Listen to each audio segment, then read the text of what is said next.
Low-cost airline Easyjet says it's cutting almost a third of its workforce as global air travel has collapsed during the pandemic. Around 4,500 staff are expected to be affected. It's just the latest carrier to announce drastic cuts in response to the plunge in passenger numbers. Well, for more on this story, let's speak to our business editor, Stephen Carroll. Stephen, thank you very much for joining us. How is Easyjet explaining these job losses?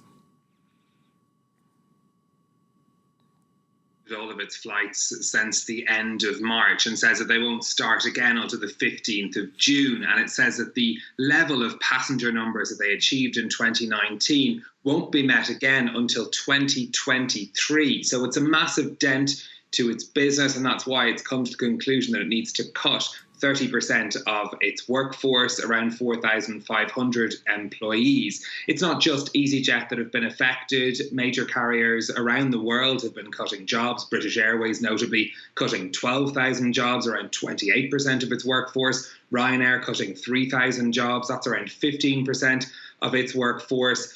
We know that other airlines like Air France, KLM have gotten government bailouts to be able to get them out of this situation. It is a very difficult time to be an airline. Air passenger travel not expected to recover for years, and essentially that's what these companies need, is they need planes to be able to get back in the skies and also for people to want to travel. And with the current restrictions in place across much of Europe where Easyjet operates, that doesn't look like it's going to happen anytime soon. Easyjet saying that it will be also reorganising its bases. That may mean base closures in some countries as well, and reducing the number of planes that it has in its fleet. It doesn't expect the situation to get better anytime soon.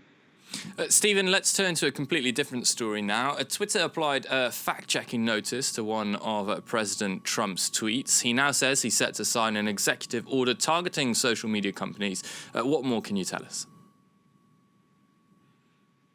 Well, just after Twitter had applied that fact-checking flag to one of Donald Trump's tweets, he reacted saying that conservative voices were being silenced by social media platforms and that they would be needed to be regulated or shut down. Very unclear how that would work if he were to try and carry out that threat, either in practice or legally, given that there is no central authority that you can control the internet with, and certainly not one country being able to do it. But what the White House now says is the president will sign an executive order targeting social media companies, and sources telling American media outlets that will look at removing some of the federal protection for these companies and allowing regulators to hold social media platforms more responsible for what users are saying on those platforms, perhaps forcing them to censor or delete comments that aren't deemed to be correct for whatever reason. And then that would be a huge step against the current trend, which applies freedom of speech principles to social media platforms. It would almost certainly be challenged legally by the companies and by others as well.